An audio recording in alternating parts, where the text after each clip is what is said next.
দেশের বাজার স্থিতিশীল রাখতে আমদানিকারকদের জন্য পেঁয়াজের ইম্পোর্ট পারমিট উন্মুক্ত করার দাবি জানিয়েছে সোনা মসজিদ আমদানি ও রপ্তানিকারক গ্রুপ। মঙ্গলবার দুপুরে সোনা মসজিদ স্থলবন্দরে আয়োজিত সংবাদ সম্মেলনে এ দাবি সংগঠনটি। লিখিত বক্তব্যে সংগঠনটির সভাপতি মোহাম্মদ একরামুল হক বলেন, কয়েকজন আমদানিকারক হাইকোর্টে রিট করে হাজার হাজার মেট্রিক টনের আইপি পাওয়ার আদেশ দিয়েছেন। এতে বাজারে অস্বাভাবিকতা দেখা দেওয়ার শঙ্কা তৈরি হয়েছে। যদি কয়েকজন ব্যবসায়ী বিপুল পরিমাণ আইপি হাতে পান, তবে তারা সিন্ডিকেট গঠন করলে বাজারে কৃত্রিম সংকট তৈরি হবে, যা বাজার অস্থিতিশীল করবে।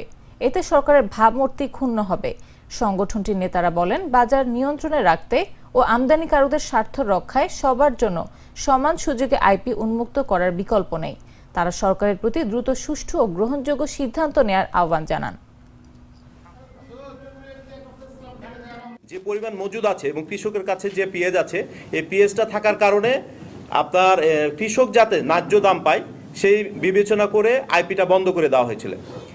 আমরাও আবেদন করেছিলাম, আমদানিকারক সকলে আবেদন করা আছে যে না, পুনরায় যদি আইপি ছাড়ে সেক্ষেত্রে আমরা আইপি পুনরায় পাবো।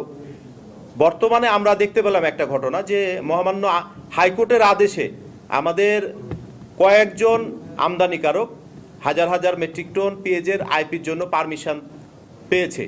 সেই ক্ষেত্রে এখনো চলমান আছে, আইপি নির্দেশনা এখনো ক্লিয়ার হয়নি, তবে আমরা জানতে পেরেছি যে আইপি তারা পাচ্ছে। এইভাবে যদি আইপিটা ইস্যু হয়ে যায়, তাহলে আমাদের বাজার যেটা আমরা আশা করছি যে আমরা বাজারটা সঠিক জায়গায় নিয়ে আসতে পারবো, এই জায়গায় কিন্তু আমরা আসতে পারবো না। কেন যে কয়েকজনের হাতে বাজারটা জিম্মি হয়ে যাবে। আমরা যে পেঁয়াজটা 30 টাকা থেকে 40 টাকায় আশা করছি, এই জায়গায় আমরা আর আসতে পারবো না।